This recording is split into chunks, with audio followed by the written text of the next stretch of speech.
Good morning everyone. आज हम लोग इस वीडियो में डिस्कस करने वाले हैं फिजिकल क्लासिफिकेशन ऑफ मैटर।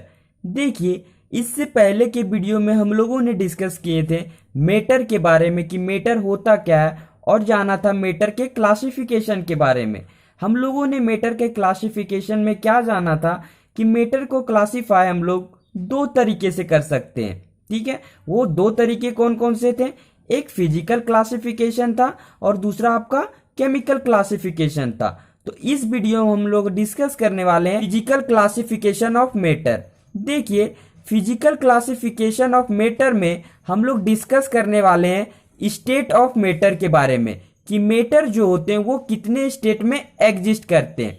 तो मैटर जो होते हैं वो आपके 5 स्टेट में एग्जिस्ट करते हैं। वो 5 स्टेट कौन कौन से हैं? तो फर्स्ट है सॉलिड, सेकेंड है लिक्विड, थर्ड है गैस, फोर्थ है प्लाज्मा और फिफ्थ है बोस-आइंस्टीन कंडेंसेट। ये 5 स्टेट है जिस पे मैटर एग्जिस्ट करते हैं। ठीक है, लेकिन अगर मैं बोलूं कि मेनली मैटर कितने स्टेट में एग्जिस्ट करते हैं, तो मैटर जो होते हैं वो मेनली 3 स्टेट में एग्जिस्ट करते हैं। वो 3 स्टेट कौन कौन से हैं? तो फर्स्ट है सॉलिड, सेकेंड है लिक्विड और थर्ड है गैस। ये 3 ऐसे स्टेट है मैटर के जिसमें मैटर मेनली एग्जिस्ट करते हैं। अब हम लोग सॉलिड के बारे में, लिक्विड के बारे में और गैस के बारे में अच्छे से डिस्कस करने वाले हैं। तो चलिए डिस्कस करते हैं। स्टार्ट करते हैं सॉलिड के बारे में। देखिए, सॉलिड का फर्स्ट पॉइंट क्या बोलता है? Fix shape and fix volume. जो सॉलिड सब्सटेंस होते हैं उनके शेप और वॉल्यूम क्या होते हैं? फिक्स होते हैं। जैसे इस चीज को समझिएगा, अगर मैं इस पेन का ही बात करूं तो ये पेन एक सॉलिड है। कैसे बोल सकते हो सॉलिड है? इसको हम लोग कहीं पर भी रख दें, चाहे टेबल पे रख दें, चेयर पे रख दें या फिर कहीं पर भी रख दें, इसके शेप और वॉल्यूम में कोई भी चेंजिंग नहीं होने वाला है। तो सॉलिड जितने भी होते हैं सभी के क्या होते हैं? फिक्स शेप और फिक्स वॉल्यूम होते हैं। ठीक है, देखिए सेकेंड पॉइंट क्या है? Difficult to compress.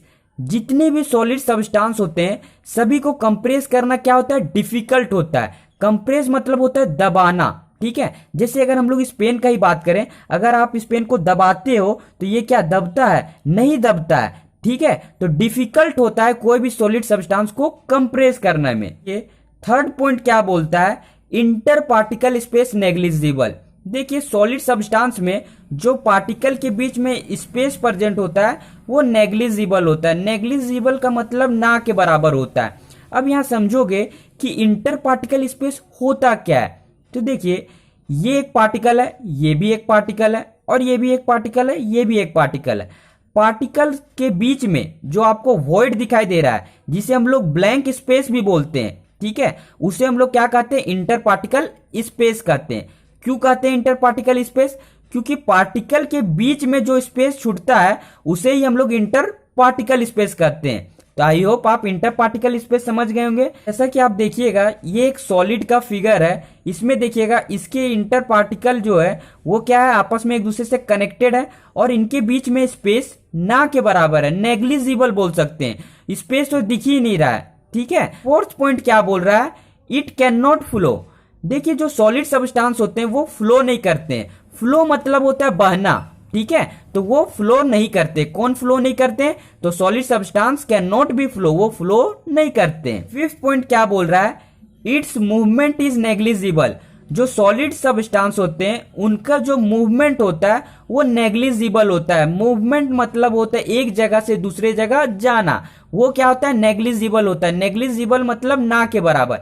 जैसे अगर मैं इस पेन का ही बात करूं, ये पेन एक सॉलिड है, पेन को इस पेपर में प्लेस्ड कर दिए। अब क्या इसका मूवमेंट हो रहा है? क्या नहीं मूवमेंट हो रहा है। और यहाँ पर डीजे का अगर साउंड आ जाता है तो उसके वजह से ये क्या होगा कि ये अपने पोजीशन पे वाइब्रेट करने लगेगा, लेकिन ये एक जगह से दूसरे जगह नहीं जाएगा। तो जितने भी सॉलिड सब्सटेंस होते हैं सभी का मूवमेंट क्या होता है? नेग्लिजिबल होता है, ना के बराबर होता है। वो अपने मीन पोजीशन पे ही क्या कर सकते हैं? वाइब्रेट कर सकते हैं, लेकिन एक जगह से दूसरे जगह नहीं जा सकते हैं। कौन? Solid substance. ठीक है जी। सिक्स पॉइंट क्या बोलता है? It has maximum density. देखिए, जो सॉलिड सब्सटेंस होते हैं उनका जो डेंसिटी होता है वो मैक्सिमम होता है। लोग डेंसिटी समझते हैं कि डेंसिटी होता क्या है? डेंसिटी इक्वल टू होता है मास बाय वॉल्यूम। अब इससे क्या हम लोग समझ पाएंगे? देखिए, डेंसिटी जो होता है वो मास के डायरेक्टली प्रोपोर्शनल होता है। डायरेक्टली प्रोपोर्शनल का मतलब क्या होता है कि अगर कोई सब्सटेंस का मास ज्यादा होगा तो उसका डेंसिटी भी ज्यादा हो जाएगा। ठीक है, डायरेक्टली प्रोपोर्शनल का मतलब यही होता है कि एक बढ़ेगा तो दूसरे अपने आप बढ़ जाएगा। अगर किसी सब्सटेंस का डेंसिटी ज्यादा है तो समझ जाइए उसका मास भी ज्यादा है, अगर कोई सब्सटेंस का मास ज्यादा है तो समझ जाइएगा उस सब्सटेंस का डेंसिटी भी ज्यादा होगा। ठीक है, लेकिन जो डेंसिटी होता है वो वॉल्यूम के इनवर्सली प्रोपोर्शनल होता है। इनवर्सली प्रोपोर्शनल का मतलब क्या होता है कि अगर कोई सब्सटेंस का वॉल्यूम ज्यादा है तो उसका डेंसिटी कम होगा, मतलब जस्ट रिसिप्रोकल, उल्टा। ठीक है, अगर कोई सब्सटेंस का डेंसिटी ज्यादा है तो समझ जाइएगा उसका वॉल्यूम कम होगा। ठीक है जी, तो ये चीज होता है। तो देखिए सॉलिड में हम लोगों ने क्या देखा था कि सॉलिड में उनके पार्टिकल के बीच में स्पेस जो होता है वो नेग्लिजिबल होता है। इसका मतलब सॉलिड का जो मास होगा वो क्या होगा, ज्यादा होगा। अब जिसका मास ज्यादा होगा तो उसका डेंसिटी भी ज्यादा होगा। तो इसलिए मैंने बोला जो सॉलिड सब्सटेंस होते हैं उसका जो डेंसिटी होता है वो क्या होता है, मैक्सिमम होता है, सबसे ज्यादा होता है। अगर हम लोग इसके यूनिट का बात करें कि हम लोग इसके यूनिट को कैसे फाइंड आउट कर सकते हैं तो उस चीज को समझिएगा। देखिए मास का जो यूनिट है, स्मॉलर यूनिट, वो हम लोग ग्राम ले लिए, वॉल्यूम का सेंटीमीटर क्यूब। ठीक है, तो इसे हम लोग क्या लिख सकते हैं, ग्राम पर सेंटीमीटर क्यूब। इसको आप ऐसे भी लिख सकते हो, इसको आप ऐसे भी लिख सकते हो। ये इसका यूनिट था। किसका यूनिट था, ये डेंसिटी का यूनिट था। ये 7th पॉइंट क्या बोल रहा है, inter particle force is maximum. देखिए जो पार्टिकल के बीच में फोर्स होगा वो क्या होगा, मैक्सिमम होगा। किस केस में, तो सॉलिड के केस में। क्यों मैक्सिमम होगा जी, क्योंकि देखिए पार्टिकल के बीच में स्पेस क्या है, नेग्लिजिबल है। इसका मतलब क्या है, पार्टिकल एक दूसरे को कनेक्ट किए हुए हैं, जोड़े हुए हैं, पकड़े हुए हैं। तो उसके बीच में कौन सा फोर्स लग रहा है, तो इंटर पार्टिकल फोर्स लग रहा है। वो इंटर पार्टिकल फोर्स की वजह से एक दूसरे से कनेक्टेड है। ठीक है, तो सॉलिड के केस में क्या होता है, इंटर पार्टिकल फोर्स मैक्सिमम होता है। ये अब सेकेंड पॉइंट हम लोग डिस्कस करेंगे लिक्विड के बारे में। तो लिक्विड का फर्स्ट पॉइंट क्या है, fix volume but not fix shape. Liquid substance के वॉल्यूम फिक्स होते हैं बट शेप उनका फिक्स नहीं होता है। जैसे समझिएगा अगर मेरे पास 1 लीटर पानी है, अगर उसको हम बाल्टी में रख दें तो वो बाल्टी के शेप को ऑक्यूपाई कर लेगा। उसको हम लोग कटोरी में रख दें तो वो कटोरी के शेप को ऑक्यूपाई कर लेगा। मतलब हम लोग जिस भी बर्तन में रख दें वो उसके शेप को क्या करेगा, ऑक्यूपाई कर लेगा। ठीक है, उसी शेप का हो जाएगा, लेकिन वॉल्यूम उसका फिक्स होगा। जैसे 1 लीटर पानी लिए तो वहां 2 लीटर नहीं हो जाएगा। ऐसा नहीं कि 1 लीटर पानी लिए तो बाल्टी में डालें तो वो 2 लीटर हो जाएगा, ऐसा नहीं होगा। हाँ ये होगा कि उसके शेप में चेंजिंग हो जाएगा। जैसे हम लोग बोतल में रखे हुए थे तो वो बोतल के शेप का था, अगर बाल्टी में रख देंगे बाल्टी के शेप का हो जाएगा। डेगची में रख देंगे डेगची के शेप का हो जाएगा। कढ़ाई में रख देंगे तो कढ़ाई के शेप को ऑक्यूपाई कर लेगा। तो वहां पर हुआ क्या कि लिक्विड का वॉल्यूम तो फिक्स था लेकिन शेप उसका फिक्स नहीं था।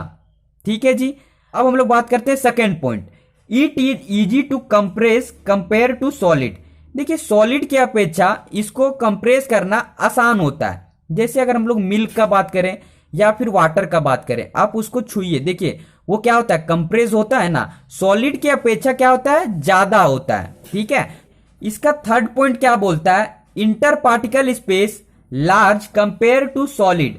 सॉलिड के कंपेरिजन में जो लिक्विड होते हैं उनके इंटर पार्टिकल स्पेस क्या होते हैं, लार्ज होते हैं। जैसा कि आप इस फिगर में देख पाओगे, ये लिक्विड सब्सटेंस का फिगर है। इसमें उसके पार्टिकल्स के बीच में क्या है, स्पेस ज्यादा प्रेजेंट है। किसके कंपेरिजन में, तो compare to solid. Fourth point क्या बोलता है, it can flow from higher to lower level.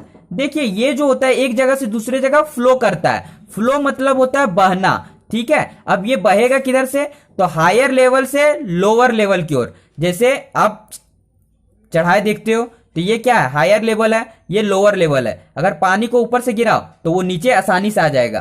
तो ये फ्लो किधर से किधर करता है, हायर लेवल से लोअर लेवल की ओर फ्लो करता है। कौन, लिक्विड सब्सटेंस। ठीक है जी, ये फिफ्थ पॉइंट क्या बोलता है, its movement is more compare to solid. Solid के कंपेरिजन में लिक्विड का मूवमेंट क्या होता है, ज्यादा होता है। मूवमेंट मतलब होता है एक जगह से दूसरे जगह जाना। ठीक है, तो सॉलिड की अपेक्षा लिक्विड जो होता है एक जगह से दूसरे जगह जल्दी जाता है। ठीक है, देखिए 6 पॉइंट क्या बोल रहा है, इट हैज मीडियम डेंसिटी। जो लिक्विड सब्सटेंस होंगे उसका जो डेंसिटी होता है वो क्या होता है, मीडियम होता है। इससे पहले हम लोगों ने डेंसिटी के बारे में डिस्कस किया था। डेंसिटी किस पे डिपेंड करेगा, तो इंटर पार्टिकल स्पेस पे। अब यहां पर देखोगे कि लिक्विड में क्या है कि पार्टिकल के बीच में स्पेस ज्यादा प्रेजेंट है। इसका मतलब क्या है कि यहां मास कम होगा। जब मास किसी भी सब्सटेंस का कम होगा इसका मतलब उसका डेंसिटी तो कम होगा ही ना, क्योंकि डायरेक्टली प्रोपोर्शनल है। तो जो लिक्विड होते हैं वो सॉलिड के कंपैरिजन में उसका डेंसिटी कम होता है, इसलिए मैंने यहां लिखा है मीडियम। लेकिन अगर डेंसिटी का बात करूं तो सबसे ज्यादा डेंसिटी सॉलिड के केस में होता है। और क्यों होता है, क्योंकि उनके इंटर पार्टिकल स्पेस जो होते हैं वो क्या होते हैं, नेग्लिजिबल होते हैं। ये 7th पॉइंट क्या है, inter particle force is low compare to solid. देखिए लिक्विड में जो होता है वो इंटर पार्टिकल फोर्स जो होते हैं वो लो होते हैं, किसके कंपैरिजन में, तो सॉलिड के कंपैरिजन में। क्यों, क्योंकि देखिएगा लिक्विड में पार्टिकल के बीच में स्पेस ज्यादा है, इसका मतलब वो दूर है एक दूसरे से। तो अगर ज्यादा फोर्स रहता तो वो एक दूसरे से कनेक्टेड होते हैं, लेकिन फोर्स इनका कम है, इसलिए क्या है, एक दूसरे से गैप में प्रेजेंट है। तो इंटर पार्टिकल फोर्स क्या होता है, लो होता है, किसके कंपैरिजन के अकॉर्डिंग, तो सॉलिड के कंपैरिजन के अकॉर्डिंग। तो चलिए अब हम लोग थर्ड डिस्कस करते हैं गैस के बारे में। तो गैस का फर्स्ट पॉइंट क्या है, it has not a fix shape and volume. Gas का ना ही फिक्स शेप होता है ना ही फिक्स वॉल्यूम होता है, इसका कोई फिक्स शेप भी नहीं होता है ना ही फिक्स वॉल्यूम होता है। गैस का सेकंड पॉइंट क्या बोलता है, इजी टू कंप्रेस। देखिए गैस को कंप्रेस करना क्या होता है, आसान होता है। जैसे हम लोग एक बलून का बात करें, जब हम लोग बलून में एयर को फिलअप करते हैं, अब उसके बाद उसको आप दबाओगे, देखोगे कंप्रेस क्या होता है, बहुत ही ज्यादा होता है। तो गैस को हम लोग को कंप्रेस करना क्या होता है, इजी होता है एज कंपेयर टू सॉलिड और लिक्विड। सबसे ज्यादा कंप्रेशन का जो प्रोसेस है वो किस में होता है, तो गैस में होता है। ठीक है जी। तो चलिए अब हम लोग डिस्कस करते हैं third point, more inter particle space are present. देखिए इसमें इंटर पार्टिकल स्पेस जो होते हैं वो क्या होते हैं, ज्यादा प्रेजेंट होते हैं एज कंपेयर टू सॉलिड और लिक्विड। जैसा कि आप इसके फिगर में देख पाओगे, ये गैस का एक फिगर है, ठीक है। इस फिगर में देखोगे कि पार्टिकल के बीच में क्या है, स्पेस बहुत ही ज्यादा प्रेजेंट है।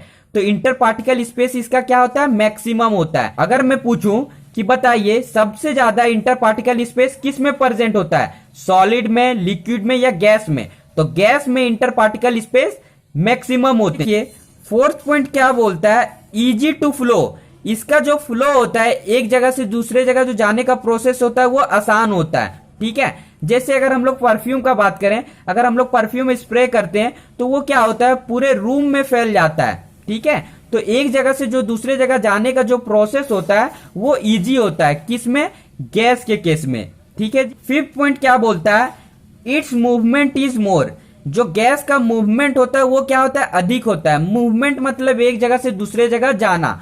तो गैस के पार्टिकल के बीच में स्पेस मैक्सिमम होते हैं, इसलिए वो एक जगह से दूसरे जगह आसानी से चला जाता है, क्योंकि वो कनेक्टेड नहीं है। जब कनेक्टेड नहीं है मतलब समझिए ये क्या है, फ्री है। जो फ्री रहेगा तो कहीं भी चलाइए आराम से चल जाएगा। ठीक है, गैस क्या रहता है, फ्री रहता है। तो इसको कोई भी बोलता है कि चलो वहां घूमने जाना है तो ये तुरंत चला जाता है, क्योंकि इसको किसी से परमिशन लेने का जरूरत नहीं है, ये क्या है, फ्री है। तो 6 पॉइंट क्या बोल रहा है, इट हैज मिनिमम डेंसिटी।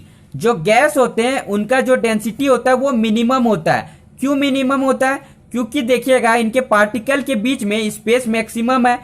अब स्पेस मैक्सिमम है, ज्यादा स्पेस प्रेजेंट है, इसका मतलब क्या है कि गैस का जो मास होगा, जो गैस सब्सटेंस होंगे उसका जो मास होगा वो क्या होगा, मिनिमम होगा। और मैंने आपको बताया था कि कोई भी सब्सटेंस जिसका मास मिनिमम होगा उसका डेंसिटी क्या होगा, मिनिमम होगा। ठीक है, तो गैस का जो वॉल्यूम होता है वो क्या होता है, मैक्सिमम होता है। इसलिए होता क्या है कि इसका डेंसिटी आपका कम होता है। देखिए 7th पॉइंट क्या बोल रहा है, inter particle force is minimum.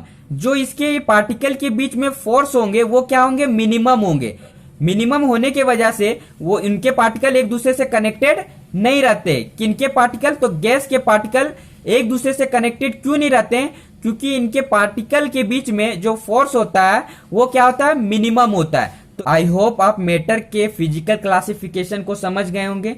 Next video में हम लोग डिस्कस करेंगे मैटर के केमिकल क्लासिफिकेशन के बारे में।